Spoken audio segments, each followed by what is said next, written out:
Okay, let's dive right into this. Today, we're taking on a really foundational piece of macroeconomics, the ISLM model. But, instead of getting totally overwhelmed by the whole thing all at once, we're going to focus our absolute attention on just one half of it. We are going to master the LM curve. By the end of this explainer, you aren't just going to know what the LM curve looks like, you'll understand exactly how it's built from the ground up, starting directly from the basic mechanics of the money market.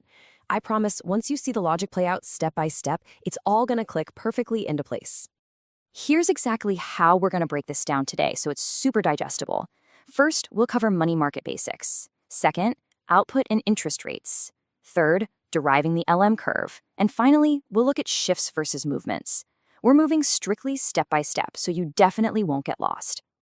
All right, let's hit section 1, the money market and its basic concepts. Let's start with the demand side, which economists simply call L. So L is the demand for money in the economy.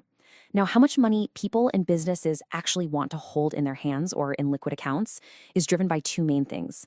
First, it's heavily influenced by the interest rate, R. And there's an inverse relationship here. Think about it. If the interest rate is super low, there's literally very little reward for locking your cash away in savings or bonds, right? So your demand to just hold on to liquid money is much greater.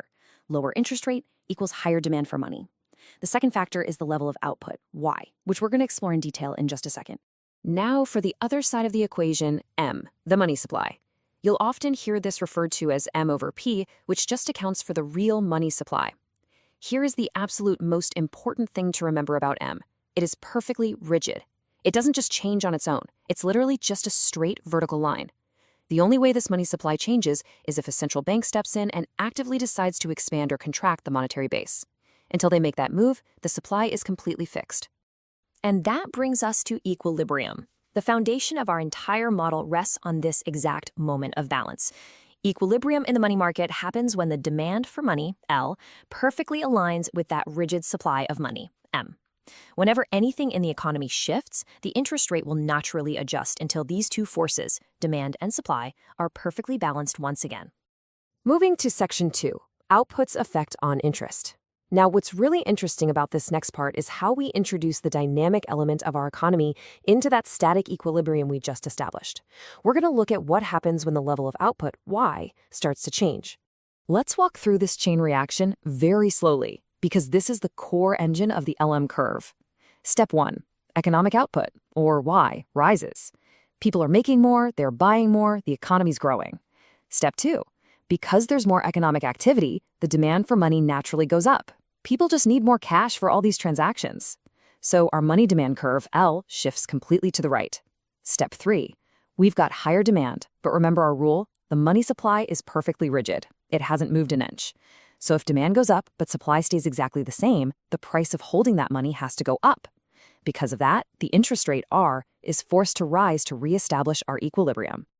You can kind of think of the different levels of output as characters in our economic story. We start with Y0, our baseline level of output. The economy's cruising along, we have a baseline demand for money, and it pairs with a relatively low interest rate. But then our next character enters, Y1. Output rises. The money demand pushes out to L of Y1. And since that supply of money is still stubbornly fixed, the interest rate has to step up to a higher level. Then Y2 enters the scene. Output rises even further.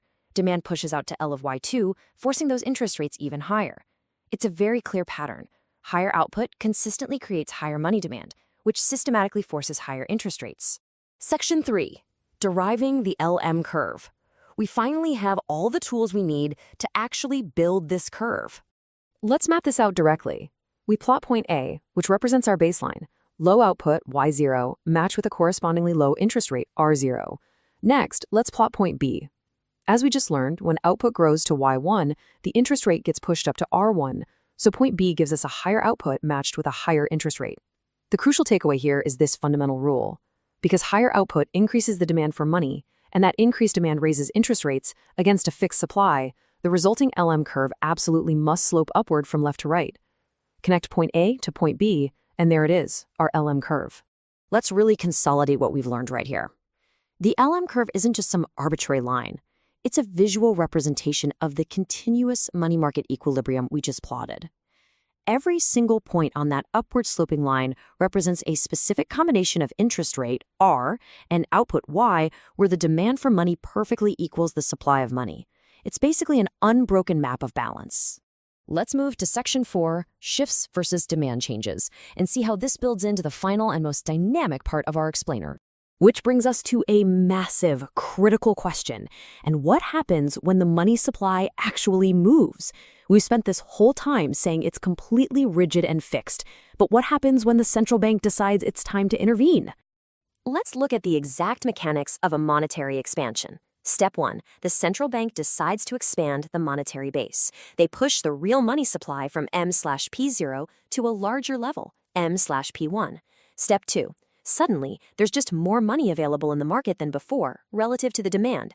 So the price of holding money goes down, which means the interest rate drops. Step 3. Because the interest rate is now lower at every single level of output, the entire LM curve physically shifts to the right. And of course, if the central bank performed a monetary contraction and shrank the money supply, the exact opposite would happen, and the entire curve would shift to the left. And this brilliantly illustrates one of the most important distinctions in all of macroeconomics. You've got to clearly separate these two mechanics in your mind.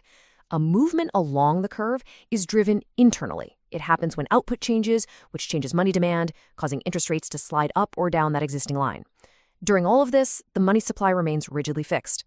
Now, compare that to a shift of the entire curve. That is an external shock. It's driven strictly by monetary policy, when the central bank steps in and actively alters the money supply itself. Internal changes in output walk you up and down the stairs. Central bank policy picks up the entire staircase and moves it to a completely different room. So we've built the LM curve from scratch. We know exactly why it slopes upward, and we know what makes it shift entirely. But remember, this is just the money market side of the equation. Since movements along the curve are driven by economic output, and shifts are controlled by central bank monetary policy, how do these two massive forces ultimately interact to shape our broader economy? Well, to answer that, we need to bring in the other half of the model, the IS curve. But that is a fascinating exploration for another time. Thanks so much for joining me today. Keep focusing on those building blocks, and I'll see you in the next explainer.